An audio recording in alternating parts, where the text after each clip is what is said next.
Merhabalar, kanalıma ve mutfağıma hoş geldiniz. Bugün sizlere ipeksi kremasıyla, hafifliğiyle nefis bir tatlı tarifini paylaşmak istiyorum. Kapış kapış yenecek bir tarif, mutlaka denemelisiniz. Yeni tariflerimden haberdar olabilmek için kanalıma abone olup zili tıklayıp bildirimleri açmayı unutmayınız. Tarifimiz için 1 litre süt, 2 yemek kaşığı nişasta, 2 yemek kaşığı un, 1 paket vanilya, 1 tane yumurta sarısı, 1 su bardağı toz şeker, 1 kutu krema ve kedi dili bisküviler kullanıyorum. Bir tencereye 1 litre sütü alıyorum. Üzerine 1 su bardağı toz şeker, 2 yemek kaşığı nişasta, 2 yemek kaşığı un ekliyorum. Tepeli kullanmadım. 1 paket vanilya ekledim. 1 tane yumurta sarısı ekliyorum. Çok koyu kıvamlı bir muhallebi yapmayacağız. Karıştırıyorum. Kremayı muhallebimiz piştikten sonra kullanacağım. İyice karıştırdıktan sonra ocağa aldım. Ocağı açtım. Sürekli karıştırarak koyulaşana kadar pişiriyorum.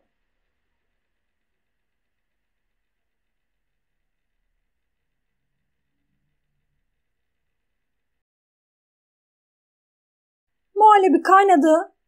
Koyulaşmaya başladı. Kıvamını görüyorsunuz. Bu şekilde olacak. Kaşıkları dediğim gibi çok tepeli yapmadım. Tamamen silme de değil. Çok dolu dolu kullanmadım kaşıkları. Ocağın küçük gözüne aldım. Küçük gözde bir 5 dakika kaynatacağım.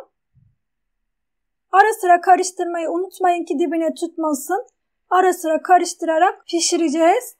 Bu arada vişneli sosumuzu hazırlıyorum. Vişneli sosumuz için 1 kase vişne, 1 çay bardağı toz şeker, 1 çay bardağı su ekledim. 1 tatlı kaşığı da nişasta ekliyorum. Vişneli sosumuzu sürekli karıştırarak pişiriyorum.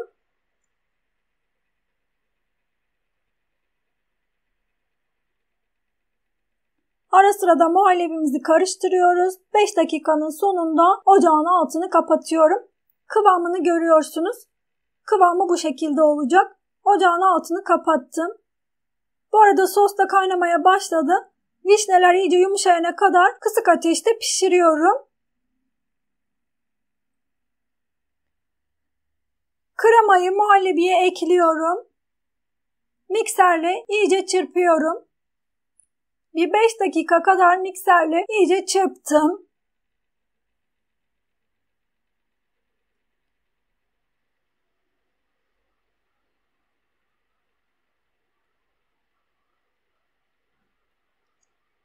Sosumuz da yavaş yavaş olmaya başladı. Ara sıra karıştırıyorum. Vişneler iyice yumuşadıktan sonra kapatacağım.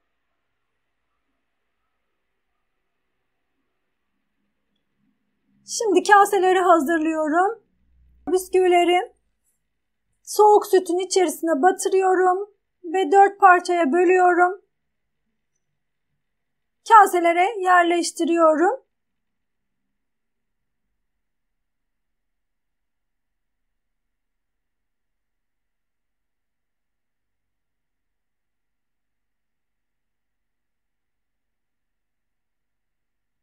Bütün kaseleri hazırladım. Muhallebinin sıcak olması gerekiyor. O yüzden ocağın altını tekrar açtım. Şöyle bir kaynamaya başladıktan sonra kaselere dolduracağım.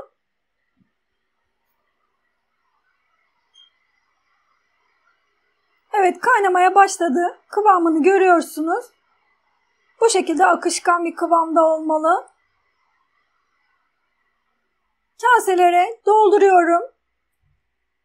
Tamamen doldurmayın. Vişneli sosa da yer bırakın. Kaselere 1,5 kedi dili koydum. 8 kase hazırlamıştım ama muhallebi 6 taneye yetti. Ve dediğim gibi de 1,5 koydum bisküvilerden. Vişneli sosu blenderla çektim. İsterseniz bu şekilde kullanabilirsiniz. İsterseniz de süzgeçten geçirebilirsiniz. Ben tekrar süzgeçten geçirdim. Kabuklarını istemediğim için süzgeçten geçirdim. Süzgeçten geçirip hazırladığım sosu soğuyan muhallebilerin üzerine döküyorum. Muhallebiler biraz soğusun ki üzeri kaymak tutsun. Bizim de muhallebilerimizin üzeri kaymak tuttu. Ben de üzerine vişneli sosunu döküyorum. Vişneli sosu döktükten sonra buzdolabında 2-3 saat beklettikten sonra servis edebilirsiniz. Soğuk soğuk servis edin. İnanılmaz lezzetli bir tatlı oluyor. Denemenizi tavsiye ediyorum. Mutlaka deneyin.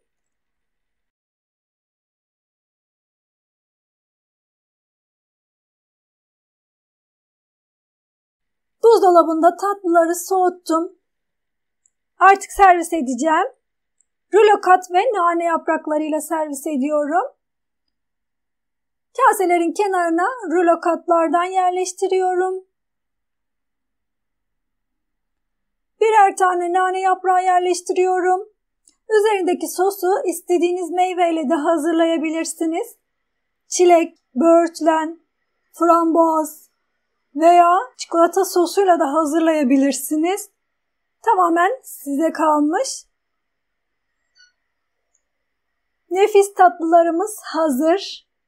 Deneyeceklere şimdiden kolay gelsin. Yakın çekim sizlere göstermek istiyorum.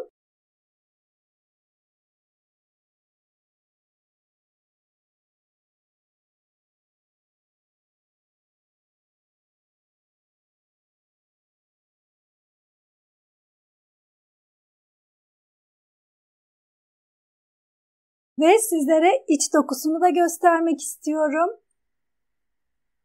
Bakar mısınız? Muhallebisinin kıvamı tam olmuş. O kadar güzel, o kadar lezzetli oldu ki kapış kapış bitti. Favori tatlılarınızın arasına girecek nefis bir tatlı oldu. İzlediğiniz için teşekkürler. Bir sonraki tarifimde görüşmek üzere. Hoşça kalın.